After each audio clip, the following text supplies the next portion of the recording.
In 1776, Adam Smith devoted an entire section of The Wealth of Nations to what he called the juggling tricks of speculation. He warned about financial institutions that operated in the shadows, beyond regulation and public scrutiny, using leverage and complexity to generate profits, while accumulating risks invisible to outsiders. Smith was describing the banking practices of his era, but he could have been documenting the shadow banking system of 2008. He observed that when banks engage in risky activities without adequate capital or transparency, they create systemic vulnerability. When these institutions are large and interconnected, their failures cascade through the entire economy. Smith believed that banking required strict regulation, precisely because bank failures impose costs on innocent parties. In March 2008, Bear Stearns collapsed within 48 hours. In September, Lehman Brothers filed for bankruptcy.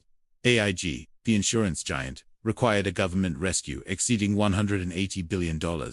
None of these were traditional banks. They were shadow banks, institutions that performed banking functions without banking regulations. Their collapse nearly destroyed the global financial system. This was not an accident or an unforeseeable crisis. This was the exact scenario Smith warned against in 1776. Unregulated financial speculation, creating systemic risk that ordinary people pay for. This is not opinion about regulation. This is documentation of how shadow banking emerged, why Smith's warnings about unregulated finance proved prophetic, and why the problem persists today. Smith's analysis of banking began with a fundamental function. Banks serve intermediating between savers and borrowers. This function provides social value. Savers earn returns. Borrowers access capital. Economic activity increases. But Smith also recognized that banking creates unique risks. Banks hold fractional reserves, meaning they maintain only a small percentage of deposits as cash while lending the rest. This works under normal conditions but becomes catastrophic during panics, when depositors demand their money simultaneously. Smith observed bank runs in Scotland and understood their dynamics. He concluded that banking required regulation to prevent excessive risk-taking and protect the public from the consequences of bank failures. His specific proposals included requiring banks to maintain higher reserves, limiting the size and duration of loans, and restricting certain speculative activities. The regulatory framework that developed over the 19th and 20th centuries reflected Smith's concerns. Banks faced capital requirements, reserve requirements, restrictions on activities, deposit insurance, and central bank oversight. These regulations had costs, limiting bank profitability and potentially reducing credit availability. But they also reduced systemic risk. The banking system became more stable. Bank runs became rare. When banks did fail, the consequences were typically contained. This regulatory equilibrium lasted from the 1930s through the 1980s in the United States and similar periods in other developed countries. The system was not perfect, but it was relatively stable. Smith would have recognized it as an imperfect compromise between financial freedom and public safety, tilted toward safety because of banking's systemic importance. The shadow banking system emerged as a way to circumvent these regulations. Investment banks, money market funds, hedge funds, and other entities performed banking functions, taking deposits in various forms and making loans or purchasing securities. But they operated outside the traditional banking regulatory framework. They were not subject to capital requirements, reserve requirements, or deposit insurance. They could use far more leverage than traditional banks. They could engage in activities prohibited to banks. This regulatory arbitrage was intentional. Financial institutions structured themselves to avoid regulation while capturing the profits of banking activities. Smith would have recognized this immediately as the behavior he warned against, the natural tendency of financial interests to evade constraints while socializing risks. The specific mechanisms of shadow banking were complex, but the principle was simple. Investment banks funded themselves through short-term borrowing in what are called repo markets, essentially overnight loans collateralized by securities. This resembled traditional banks funding themselves through deposits, but it occurred outside the regulated banking system. Money market funds accepted investments from individuals and institutions, promising stable values and check-writing privileges like bank accounts, but without deposit insurance or bank supervision. Hedge funds borrowed heavily to magnify returns, creating leverage that made them vulnerable to small market movements.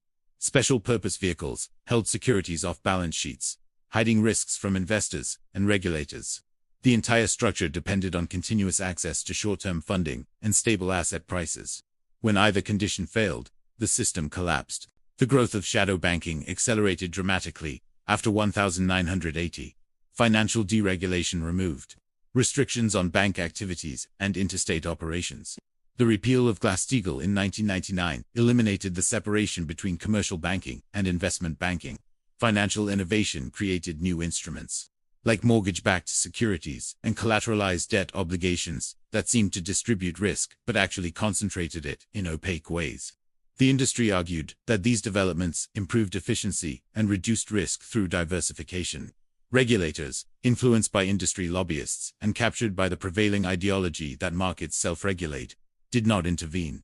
Smith would have been unsurprised by regulatory capture. He wrote extensively about how merchants and manufacturers influenced government policy to serve their interests at public expense. The housing bubble of the mid-2000s provided fuel for shadow banking's expansion. Mortgage lenders originated loans with minimal underwriting, knowing they would sell those loans to investment banks. Investment banks packaged the mortgages into securities and sold them to investors worldwide. Credit rating agencies, paid by the banks creating the securities, assigned AAA ratings to instruments that would later prove nearly worthless. The entire chain depended on housing prices continuing to rise. When prices stopped rising and began falling, the structure collapsed. Subprime mortgages defaulted. Mortgage-backed securities lost value. Institutions holding those securities faced losses. But the complexity and opacity of shadow banking meant that nobody knew who held what risks. This uncertainty triggered panic. Bear Stearns collapsed in March 2008 when its funding dried up overnight.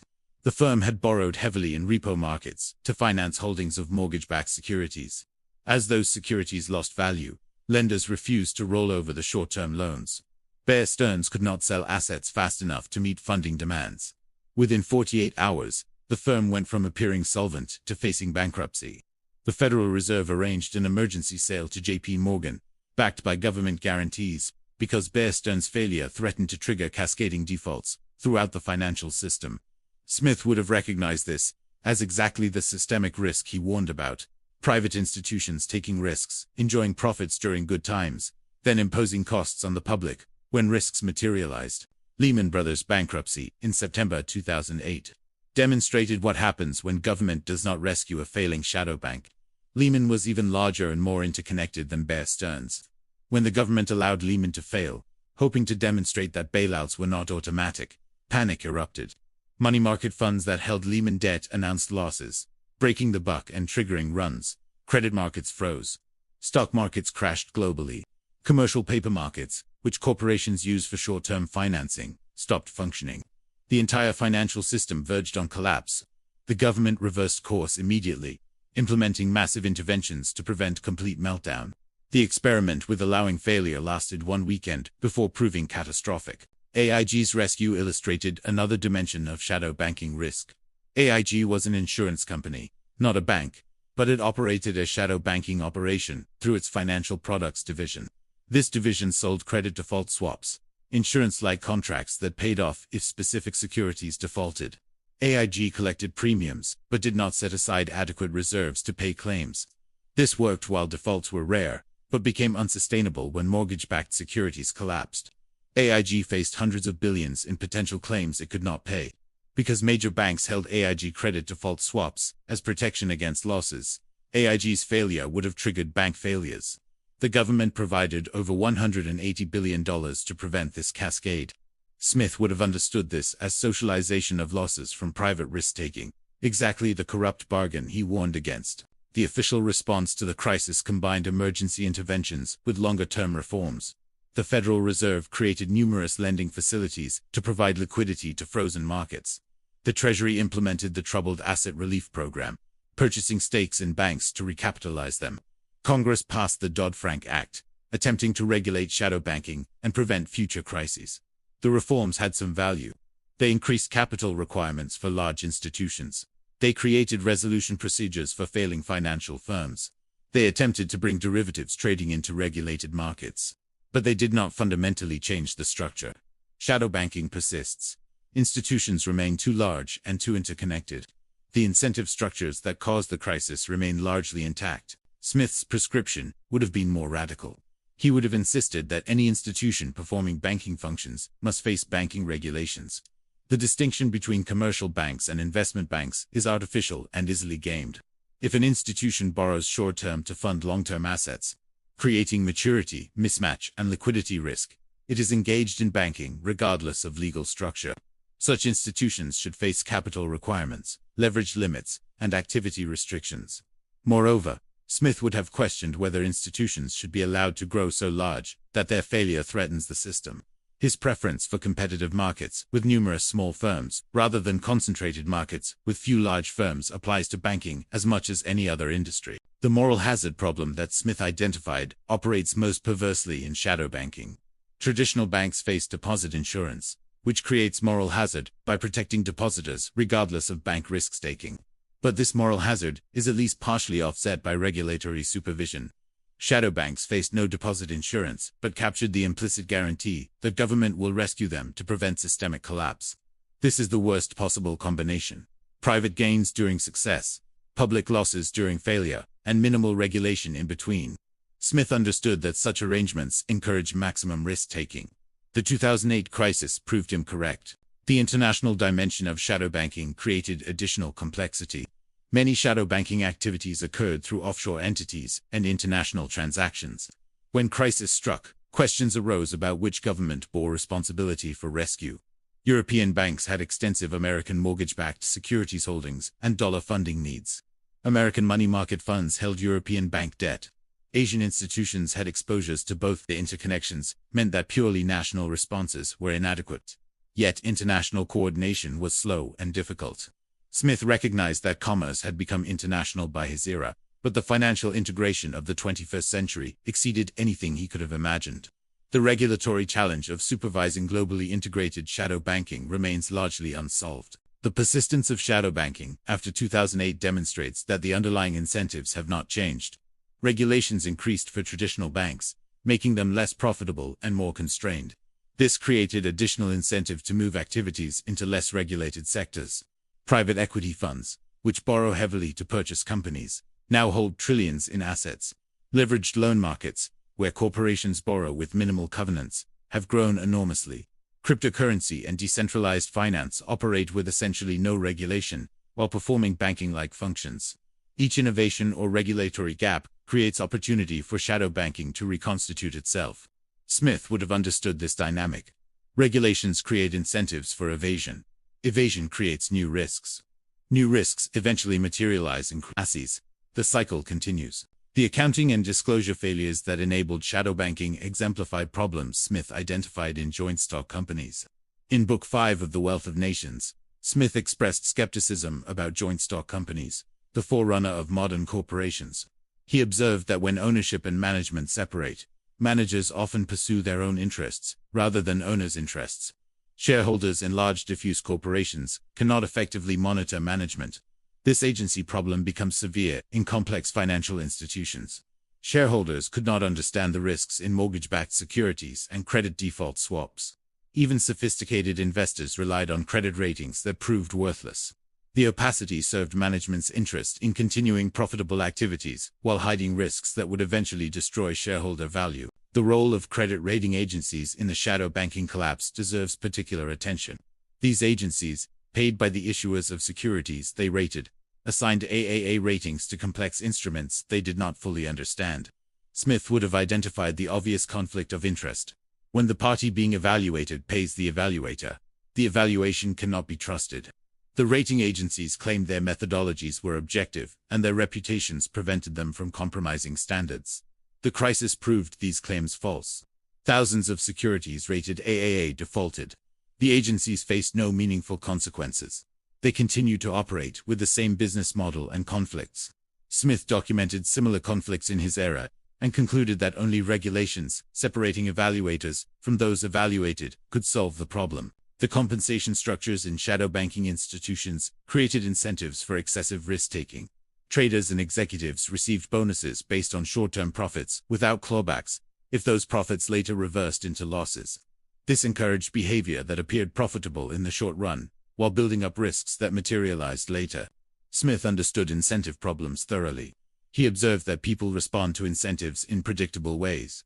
Designing systems that create bad incentives and expecting good outcomes is delusional. Yet financial regulation consistently fails to address compensation incentives, perhaps because regulators often come from and return to the industry they regulate. The bailout of shadow banking institutions created political and social consequences that Smith would have predicted. The public watched as institutions that caused the crisis through reckless risk-taking received government support, while ordinary citizens lost jobs, homes, and savings. The perception that the system is rigged, that gains are private, while losses are socialized, that political connections matter more than prudent behavior, has corroded trust in both markets and democracy. Smith emphasized in the theory of moral sentiments that justice and fairness are essential to social cohesion. When people perceive the system as fundamentally unjust, social fabric tears. The political populism and polarization visible in the years since 2008 reflect this breakdown of trust. The difficulty of preventing future shadow banking crises stems from the same political economy problems Smith identified throughout his work. The financial industry has enormous political influence through lobbying and campaign contributions. Regulators often come from the industry and expect to return to it after government service. This creates regulatory capture where regulators serve industry interests rather than public interests. Politicians depend on the financial industry for fundraising and face pressure to avoid regulations that might harm constituents employed in finance. The public is diffuse and poorly informed about technical financial matters. These dynamics consistently favor industry interests over public safety. Smith was pessimistic about overcoming such political economy barriers. The technological advances in shadow banking do not change fundamental principles, but do increase complexity and speed. Modern shadow banking involves algorithmic trading, complex derivatives, global interconnections, and nanosecond transactions. The 2010 flash crash, where stock markets plunged and recovered within minutes due to automated trading, illustrated how technology amplifies systemic risk. Smith's principles still apply. Leverage creates fragility, opacity hides risk, interconnection spreads contagion, and inadequate capital turns problems into crises. But the speed and complexity make intervention more difficult and crisis more likely. Regulators cannot comprehend systems operating at microsecond timescales across global networks. The COVID pandemic stress-tested shadow banking and found continuing vulnerabilities. In March 2020, multiple markets seized up simultaneously. Corporate bond markets stopped functioning. Treasury markets, supposedly the safest and most liquid in the world, experienced severe stress. Money market funds again faced runs. The Federal Reserve intervened with unprecedented scale and speed, providing trillions in liquidity and purchasing assets across multiple markets. The interventions prevented collapse, but also demonstrated that shadow banking remains systemically fragile and dependent on government backstops. Smith would have asked why we permit a system so fragile that it requires repeated massive government interventions to survive ordinary economic fluctuations. The comparison to traditional banking clarifies the problem.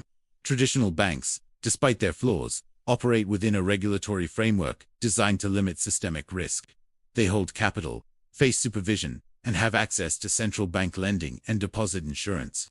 Shadow banks capture the profits of banking without these constraints or protections. When crisis strikes, they demand and receive government support based on systemic importance, while facing minimal ongoing supervision. This arrangement combines the worst features of both regulated and unregulated finance. Smith would have insisted that we must choose: either regulate institutions to protect the system, or allow them to fail without rescue. The current approach of minimal regulation combined with assumed rescue creates maximum moral hazard. The global dimension of shadow banking makes national regulation inadequate. A Chinese investment fund can purchase American mortgage-backed securities through a Cayman Islands entity funded by European banks. When problems arise, which regulator has jurisdiction and responsibility? The Financial Stability Board and other international bodies attempt coordination, but face sovereignty issues and varying national interests. Smith recognized that commerce crosses borders, but regulation remains national. This mismatch creates arbitrage opportunities, where activities migrate to least regulated jurisdictions.